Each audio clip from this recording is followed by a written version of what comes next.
வணக்கம். இன்றைக்கி நம்ம ரூம்ங்கிற வேர்டோடைய இன்னொரு மீனிங் என்னன்னு பார்க்க போகிறோம். எல்லாருக்கும் தெரிஞ்ச மீனிங் என்ன? வீட்டில் இருக்கிற rooms, living room, bedroom, bathroom, dining room, அதெல்லாம். பட் ரூம்க்கு இன்னொரு அர்த்தமும் இருக்குது. ஸோ இந்த ஒரு கான்டெக்ஸ்ட் நான் சொல்கிறேன். கொஞ்ச நாளைக்கு முன்னால் ஒரு மீட்டிங் போனேன். மீட்டிங் முடிஞ்ச பிறகு எல்லோரும் நின்று பேசிகிட்டு இருந்தோம், மீட்டிங் எப்படி போச்சுன்னு. அப்போ ஒருத்தவங்க அவங்களோட ஃபீட்பேக்கை ஷேர் பண்ணிகிட்டு இருந்தாங்க.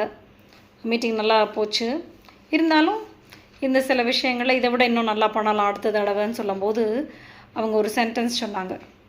There are many rooms for இம்ப்ரூவ்மெண்ட்னு சொன்னாங்க. அந்த மாதிரி சொல்லலாமா? நோ.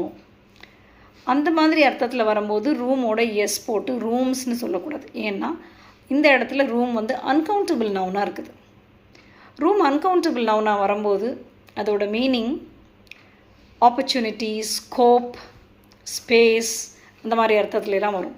ஸோ இங்கே வந்து there is a lot of scope for இம்ப்ரூவ்மெண்ட்னு நம்ம சொல்ல வர்றோம். இன்னும் நிறைய விஷயங்கள் இன்னும் நல்லா பண்ணலான்னு. ஸோ அப்போ வந்து ரூம்ஸ்னு சொல்லக்கூடாது. ரூம்க்கு இன்னொரு அர்த்தமும் இருக்குது, இந்த ஸ்பேஸுங்கிற மீனிங்கில்.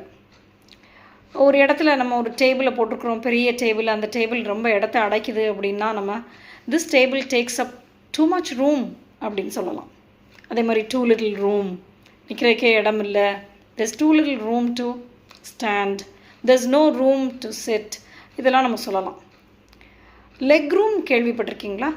காரில், ஃப்ளைட்டில் இதெல்லாம் நம்ம லெக் ரூம் பற்றி பேசுவோம். அது வந்து கால் வைக்கிறதுக்குள்ள இடம். சீட்டட் பொசிஷனில் நம்ம இருக்கும்போது காலை எக்ஸ்டெண்ட் பண்ணுறதுக்கெலாம் இருக்கிற அந்த ஸ்பேஸ் இருக்குல்ல, அதை தான் நம்ம லெக் ரூம்னு சொல்லுவோம். இதுவும் அன்கவுண்டபிள் நவுன் தான். அங்கேயும் நம்ம எஸ் எல்லாம் போட முடியாது. ஓகே, ஸோ ரூம் கவுண்டபிள் நவுனாக வரும்போது ரூம்ஸ்னு நல்லாவே சொல்லலாம்.